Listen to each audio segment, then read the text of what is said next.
నమస్తే, welcome to Shri media. నేను మీ విష్ణుప్రియ. మనం ఇప్పటిదాకా మార్చి ఫలితాలు తెలుసుకున్నాం. అలాగే చాలా విషయాల గురించి, ధర్మ సందేహాల గురించి కూడా తెలుసుకున్నాం. మనతో పాటు ఉన్నారు గురువుగారు లక్ష్మీనారాయణ గారు, జ్యోతిష్య వాస్తు పండితులు, గాయత్రి జ్యోతిష్యాలయ వ్యవస్థాపకులు. గురుగారి ద్వారా ఎన్నో విషయాలు తెలుసుకున్నాం. ఇప్పుడు మనం ఏప్రిల్ నెల 1వ తారీఖు నుంచి 15వ తారీఖు వరకు మనకున్నటువంటి 12 రాశుల యొక్క ఫలితాలని ఎలా ఉన్నాయి, ఏంటి అనే విషయాన్ని గురువుగారిని అడిగి తెలుసుకుందాం. నమస్తే గురువుగారు. ఇప్పటిదాకా మీరు చెప్పిన విషయాలు మా వ్యూవర్స్ని ఎంత బాగానో వాళ్ళకున్న సందేహాలు తీర్చినాయి. మనం ఫిబ్రవరి, మార్చి ఫలితాలు కూడా ఇచ్చాం. దాని పట్ల కూడా వాళ్ళకు ఉన్నటువంటి అనుమానాలన్నీ తీర్చుకున్నారు గురువుగారు. అదే క్రమంలో ఈరోజు మనం ఏప్రిల్ నెల 1వ తారీఖు నుంచి 15వ తారీఖు వరకు మొదటి 15 రోజులు 12 రాశుల యొక్క ఫలితాల గురించి తెలుసుకుందాము గురువుగారు. మొదటి రాశి మేషరాశి. మేషరాశి వారికి ఏప్రిల్ నెలలో 1వ తారీఖు నుంచి 15వ తారీఖు వరకు ఎలా ఉంది? శ్రీ గురుభ్యో నమః. హరి ఓం. శ్రీ మహాగణాధిపతయే నమః. శ్రీ మహాసరస్వత్యై నమః. శ్రీ గురుభ్యో నమః. హరి ఓం. అస్మద్గురుః విద్యానందనాథ గురుచరణారవిందాభ్యాం నమో నమః. అస్మద్గురుః కాశ్యపగోత్రపవిత్రం నారాయణచర్యతీశ్వరఛాత్రం వందే దాసకుటిస్థం రామానుజదాసస్వామినం నమో నమః. బుద్ధిర్బలం యశోధైర్యం నిర్భయత్వమరోగతాం అజాడ్యం వాక్పటుత్వం చ హనుమాన్ స్మరణాన్ భవేత్తు. ఆదిత్యోర్కో రవిర్భానుర్భాస్కరశ్చ దివాకరః మార్తాండస్సవితా హేళిస్తీక్ష్ణాం సుర్మిహిరో రవిః. వైశాఖే మాసి కృష్ణాయ దశమ్యాం మందవాసరే పూర్వాభాద్రా ప్రబోధాయ మంగళం శ్రీ హనుమతే. ముదమున పారిజాత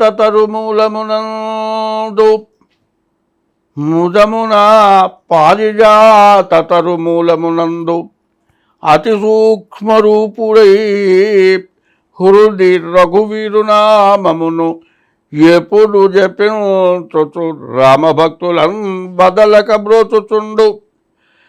ఘనువాయుతనూజు నిధీతిరాజు నీ అదనుదలంచి భక్తి కుమతి గురుపాదములాశ్రయంపుమా.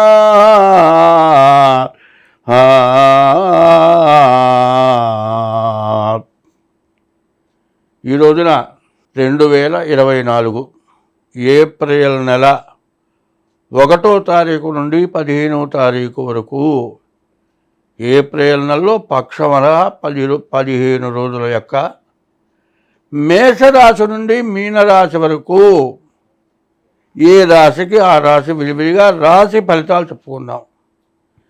మేష వృశ్చికయోర్భౌమః. మేష వృశ్చిక రాశులకి ఎవరు? కుజుడు అధిపతి.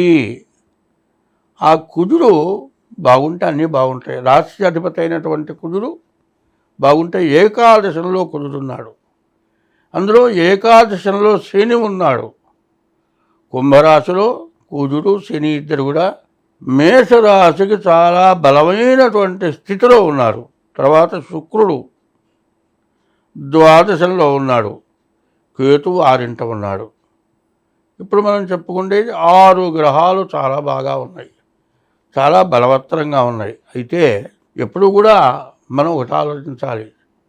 ఏమయ్యా అన్నీ బాగున్నాయని చెబుతున్నావు, కొన్ని గ్రహాలు బాగాలేవని చెబుతున్నావు అంటే అది మనం కూడా ఆలోచించుకోవాలి. ఏమిటంటే కుడి చేయి ఉంది, ఎడం చేయి ఉన్నదండి. కుడి చేతితో పట్టుకున్నంత బలంగా వస్తువుని ఎడం చేతితో ఏమైనా పట్టుకోగలమా? పట్టుకోలేము. అట్లాగే గ్రహాలు బాగున్న గ్రహాలు కుడి చేయిలాగా పనిచేస్తాయి, బాగుండని గ్రహాలు కూడా పనిచేస్తాయి ఎడం చేయిలాగా. కుడి చెయ్యేమో మంచికి పనిచేస్తుంది, ఎడం చెయ్యి మంచిది కాని దానికి పనిచేస్తుంది. మరి అట్లాగే చెడుకి బాగుండని గ్రహాలు ఉపయోగపడతాయి. మనం ఉపమానం అంటే వివరం అర్థం కావటానికి చెబుతూ ఉన్నా. ఇప్పుడు బాగున్నటువంటి గ్రహాల వల్ల వచ్చే ఫలితం ఏమిటి? కుజుడు వల్ల అనారోగ్యాలు ఉంటే పోతాయి, ఆరోగ్యం బాగుంటుంది. ఏదైనా ఆస్తులు కబ్జాలు ఉంటే కబ్జా నుంచి విముక్తి అవుతుంది. కోర్టులో ఏదైనా దావా జరిగి ఎన్ని సంవత్సరాల నుంచో అది తేలకుండా ఉంటే అది తేలి బయటపడుతుంది.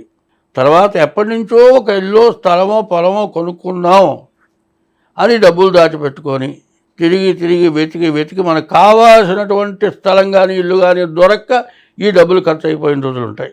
ఇప్పుడు మన దగ్గర డబ్బులు లేవు, కానీ ఈ టైంలో మాత్రం ఇల్లు స్థలమో కొనుక్కోగలుగుతాం. అంటే ఉన్నదాంట్లో 20% మన దగ్గర ఉంటే 80% అప్పు చేసినా కొంటావు, అప్పు తీరుస్తావు. అంటే కుజుడు వల్ల ఏకాదశంలో ఉంటే అంత బలం. శని కూడా అంత బలంగా ఉన్నాడు ఏకాదశంలో. ఈ పాపగ్రహాలు చెడు టైములో ఎట్లా చెడుగా ఉంటాయో మంచి టైములుగా అంత బలంగా పనిచేస్తాయి.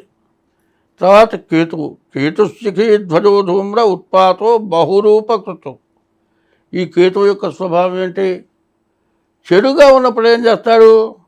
కూర్చొని జుట్టు పీక్కుంటాడు, ఊడొచ్చిందాక పీక్కుంటాడు. ఏందిరా జుట్టు ఎందుకు పీక్కుంటున్నావు అంటే ఎందుకో వాడికి అర్థం కాదు. కట్టుకున్న గుడ్డ చింపుకుంటాడు. మీకేం పిచ్చి పుట్టినా, ఎన్ని మెంటలు ఎక్కిందా, ఎన్ని గుడ్డ చింపుకుంటున్నా అనుకుంటాం. మరి ఆ కేతు యొక్క స్వభావం కేతుశిఖి ధ్వజోధూమ్ర ఉత్పాతో బహురూపకృతో. ఉత్పాతం ఆ పైన ఫ్యాన్ కూడా మీకు నెత్తినేసుకుంటాడు. ఇట్లాంటి పనులు చేసుకుంటాడు, చేతులారా తెచ్చి పెట్టుకుంటాడు. మరి కుక్క ఉంది, దాన్ని గిచ్చి కనిపించుకుంటాడు. చెట్టు ఏమలా అట్లా జరుగుతుంది. అది ఎట్లా ఉంటుందో బాగున్నప్పుడు కూడా ఎంతో మంచిగా ఎటువంటి పరమ మూర్ఖుడినైనా సరే తన వశం చేసుకొని తన పని చేసుకుపోతాడు. కేతువు బాగుంటే మంచి దైవశక్తి సంపన్న అవుతాడు, దైవాన్ని పూజిస్తాడు. బాగున్నప్పుడు ఎట్లాంటి మొండి పనులు చేస్తాడో బాగున్నప్పుడు కూడా అంత మొండిగా కృషి చేసి ఫలితాన్ని సాధిస్తాడు. అట్లా కేతువు కూడా బాగున్నాడు. శుక్రుడు కూడా బాగున్నాడు. శుక్రుడు వల్ల శుక్రో వివాహో భాగ్యంచ భోగస్థానంచ వైభవం. శుక్రుడు వివాహం చేసుకుంటానికి ఇంటికి ఇల్లాలు, ఇంటికి సంబంధించినవి. అసలు ఇల్లు లేకపోతే భార్య లేకపోతే ఇల్లు లేదు, ఇల్లు లేకపోతే ఇల్లు లేదు. ఇంట్లో ఏ వస్తువు లేదు, ఏ వస్తువు ఎక్కడ పడిందో అక్కడే పడి ఉంటుంది. కాబట్టి వివాహం అవుతుంది, ఇల్లు వస్తుంది, అన్నీ బాగుంటాయి. శుక్రుడు బాగున్నాడు ద్వాదశంలో. ఇప్పుడు మనకు బాగున్న గ్రహాలు ఏంటి? కుజుడు, శని, శుక్రుడు, కేతువు. ఈ 4 గ్రహాలు బాగున్నాయి. బాగున్నందువల్ల దాదాపు 100కి 100 పాళ్ళు బాగా పనికొచ్చేటువంటి సమయమే. ఇప్పుడు బాగుండని గ్రహాలు ఏమిటో చూసుకున్నాను. రవి, రాహు, బుధుడు, గురువు. రవి, రాహు, బుధుడు, గురువు బాగలేరు. రవికి ఏం చేయాలి? ఎప్పుడూ కూడా రవి బాగలేడయా, రవికి జపం చేయించుకో అని చెబుతా. నీ పని నువ్వు చూసుకుంటావు, వాడిని జపం చేయమంటావు. వాడు జపం చేయడంటల్లా, నీకు శ్రద్ధ లేనిది ఏమిటి ప్రయోజనం? ఇప్పుడు ఎప్పుడైనా సరే శ్రద్ధ కలిగి అన్నం పెట్టారండి, అన్నం కంచలో పెట్టి లోపలికి పోయి కూర్చుంటే ఒకసారి 2 సార్లు చూస్తాడు, 3వసారి చేయగడుక్కుంటాడు. జరిగేది అదే. అట్లాగే ఈ రవి బాగుండకపోవటం ఏంటంటే జపం చేయించినంత మాత్రం చేత కాదు. అన్ని గ్రహాలకి ప్రధానమైన గ్రహం రవి, సూర్యుడు. పొద్దున్నే సూర్యోదయానికి ముందు లేచి సూర్య నమస్కారం 3 వేళ పొద్దున, మధ్యాహ్నం, సాయంత్రం సూర్య నమస్కారం చేయాలి. మన సొంతగా చేసింది కొంత ఫలిస్తుంది. అట్లాగే రాహు, ఈ రాహు కూడా బాగాలేడు. ఎవరికన్నా నీ చేత ఇచ్చావో డబ్బులు అవి మాత్రం తిరిగి రావు. బుధుడు, గురువు వాడు బాగాలేరు. ఎవడో తగులుకుంటాడు, వెంబడబడతాడు. నీ అంత వాళ్ళు ఏంటంటాడు, బాగా ఉబ్బేస్తాడు. నువ్వు ఇస్తేనే పని అవుతుందంటాడు, నువ్వు లేకపోతే నా పని అయిపోయిందంటాడు. వెంబడి 10 సార్లు తిరిగినా నీ దగ్గర వసూలు చేస్తాడు. ఇక నువ్వు బతుకుండగా డబ్బులు రావు. అట్లాంటి పనులు ఈ బుధుడు, గురువు వల్ల అవుతుంది. కాబట్టి ఎట్లా అంటే శరీరం మొత్తం ఉందండి, వెళుతున్నాము, చెట్లు ఉన్నాయి దారిలో, సన్నటి పుల్లే, సన్న పుల్లే ఎందుకు పనికిరాదు. మనం బండి మీద స్పీడ్లో పోతుంటే అది వచ్చి కంటికి తెలియదు, కండిపోతుంది. పుల్ల ఎంతది? సన్న పుల్ల. సూర్య లేకపోతే మేక దబ్బలం ఏం కాదు, కండిపోతుంది. అంటే కంటి తగిలే పుల్ల కనిపెట్టి తిరగమని అర్థం. అట్లాగే రాహువు, రవి, బుధుడు, గురువు ఈ 4 గ్రహాలు బాగాలేవు. బాగున్నప్పుడు బాగు చేయించుకోవడం చాలా అవసరం. ఎందుకంటే ఈ నలుగురు ఎట్లాంటి వాళ్ళంటే 2 కాళ్ళు 2 చేతులు లాంటి వాళ్ళు. ఈ మొండె మిగిలిపోతుంది, ఏం కాదు. దానికోసమని రవికి 6,000 చెప్పాం, మరి రాహువుకి 18,000 చెప్పాం, బుధుడికి 17,000 చెప్పాం, గురువుకి 16,000 చెప్పాం. రవికి గోధుమలు, తర్వాత రాహువుకి మినుగులు, బుధుడికి పెసలు, గురువుకి శనగలు ఇవి దానం ఇవ్వటం మంచిది. దత్తాత్రేయ స్వామిని పూజించడం మరీ విశేషం. తర్వాత అమ్మవారిని పూజించడం మహావిశేషం. అందులో రాహుకాలం మంగళవారం, రాహుకాలంలో అమ్మవారి పూజ చేయటం విశేషం. ఇట్లా చేయటం వల్ల ఈ మేషరాశి వారికి ఇదివరకు కంటే ఈ ఏప్రిల్ నెలలో చాలా మంచి సమయం, చాలా బాగుంది, చాలా ప్రయోజనం కలుగుతుంది. కానీ ఇంత చెప్పావయ్యా నాకేమీ కావట్లేదంటే నీ జన్మ లగ్నాన్ని బట్టి ఏమన్నా తేడా ఉందేమో. ఇది గోచారం అనగా చంద్రలగ్నం, సూర్యలగ్నం, పుట్టిన టైమును బట్టి సూర్యలగ్నం, మరి నక్షత్రాన్ని బట్టి చంద్రలగ్నం. చంద్రలగ్నం అంటే గోచారం, గోచారం ద్వారా చెప్పాను. జన్మలగ్నం ద్వారా ఏదైనా మీకు చెడు ఉందేమో చూపించుకొని జాగ్రత్త పడండి. ఎందుకంటే మంచి ఏంది, ఇల్లు కడుక్కోవటం, ఇల్లు కట్టుకోవటం, లేకపోతే పంట పండే పొలం కొనుక్కోవటం, వివాహం చేసుకోవటం, మరి జీవితంలో అవసరమైనటువంటి వాటిని తీర్చుకోవటం. ఎప్పటి నుంచో ఆలోచించేది, ఎప్పటి నుంచో కాంది ఇప్పుడు అయ్యేట సమయం వచ్చింది. కాబట్టి ఆ చెడుని ఏదో జాగ్రత్తగా తీసేసుకోవటమే కాక ఈ వివాహం దగ్గరికి వచ్చేప్పటికి కుజ దోషాలు, కాలసర్ప దోషాలు ఉంటున్నాయి. అవి ఏమైనా ఉన్నాయేమో జాగ్రత్తగా చూపించుకొని వివాహం చేసుకోవడం. ఇట్లా చేసుకుంటే ఈ మేషరాశి వారికి ఎదురంటూ లేదు, బాగుంటుంది. బాగున్నప్పుడు వివరంగా చూసుకోవాలి.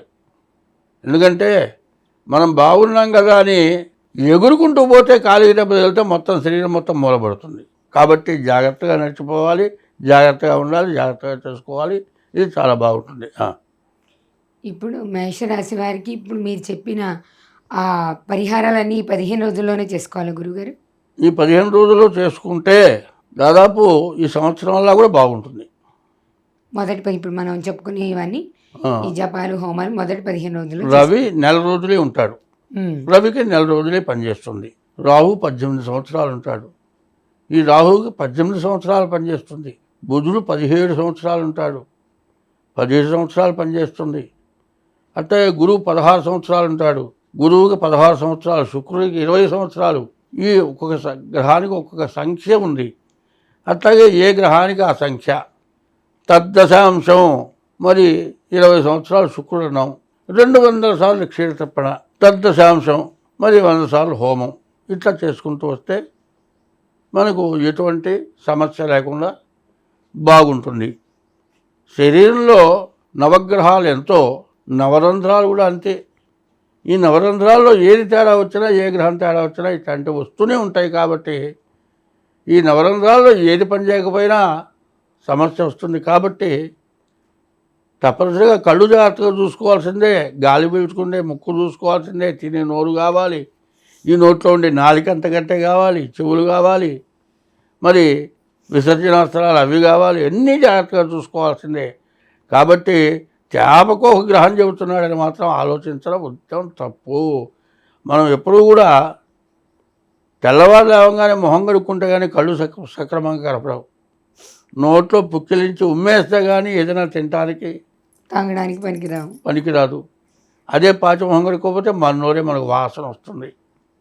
అందువల్ల ఆ 9 గ్రహాలు ఎంతో, 9 రంధ్రాలు కూడా అంతే శరీరానికి. ప్రతి జీవరాశికి అట్లాగే ఇచ్చాడు. కాబట్టి ఇది ఎప్పుడూ తప్పదు. రోజు తినే అన్నమే కదా అని అన్నం అనుకుంటామా? అట్లాగే గ్రహాలకు కూడా అట్లాగే దేనికి తగినటువంటి పరిస్థితి దానికి ఉంటుంది. కాబట్టి ఎప్పుడూ చేసుకోమంటున్నానని చెప్పొద్దు. ఎందుకంటే రోజు ఒక గుడ్డ కట్టుకుంటున్నామండి, అదే గుడ్డ 4 రోజులు కడతామా?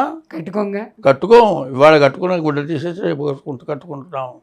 మరి ఇవాళ తిన్నల్లో ఈ వాటి కూర కాదు, రేపు ఇంకో కూర మారుస్తున్నాం. అట్లాగే గ్రహాలు కూడా అట్లాగే ఉంటాయి. మనం చేసేటువంటి దోషాలు కూడా అట్లాగే ఉంటాయి. తెలిసి చేసినా తెలియక చేసినా దోషాలే. నిప్పుని తెలిసి కాలిన తొక్కినా కాలుతుంది, తెలియక తొక్కినా కాలుతుంది. అట్లాగే ఈ గ్రహదోషాల గురించి అదే చెప్తున్నా. ఏం చెబుతున్నానంటే ఎప్పుడు కూడా భాగవతంలో కొన్ని పద్యాలు చెబుతూ ఉన్నారు. ఏను మృతుండనవుతుండని ఇంత భయంబు మనంబులో పలన్మానము, చచ్చిపోతారన్న భయం వద్దు. సంభవంబు గల మానవ కోట్లకు చావు నిక్కమవు, పుట్టినవాడు ప్రతివాడు చస్తాడు. కాన హరిందలంపుము, హరి ఎవరు? సూర్యభగవానుడే హరి. హరి అంటే హరించేవాడు. హరి అనగా సర్వవ్యాపకుడు, అంతా చుట్టుముట్టినవాడు హరి. అందుకే చెబుతారు, శుక్లాంబరధరం విష్ణుం శశివర్ణం చతుర్భుజం ప్రసన్నవదనం ధ్యాయేత్ సర్వ విఘ్నోపశాంతయే. ఎవరికి ప్రార్థిస్తున్నావు? వినాయకుడిని అంటాడు. కాదు, వినాయకుడిని అసలు ఎవరు ప్రార్థిస్తున్నారో అది ఆ శ్లోకం. వినాయకుడిని ప్రార్థించే శ్లోకం కాదు. అగజానన పద్మార్కం గజానన మహర్నిశం అడుగుతుంది. దానికి ఏం చెబుతున్నారు? ఈ విఘ్నేశ్వరుని కాదు, ఎప్పుడూ కూడా ప్రసన్నవదనం ధ్యాయేత్ సర్వ విఘ్నోపశాంతయే. 4 భుజాలట. 4 భుజాలేంటి? 4 చేతులు, 2 చేతులు 2 కాళ్ళు వేసుకున్నాం, లేకపోతే 4 చేతులు 2 కాళ్ళు వేసుకున్నాం. 6 ఋతువులు వచ్చినాయి.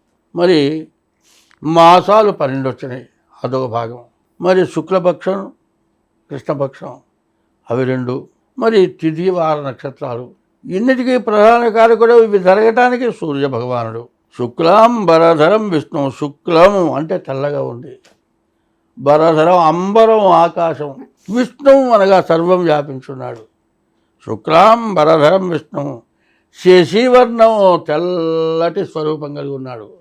చతుర్భుజం 4 భుజాలు ఉన్నాయి. ఇట్లా ఉండి ప్రసన్న వదనం, అందరి యందు దయ చూపించేవాడు. ధ్యాయే సర్వ విఘ్నోపశాంతయ, సర్వ విఘ్నాన్ని పోగొట్టేవాడు.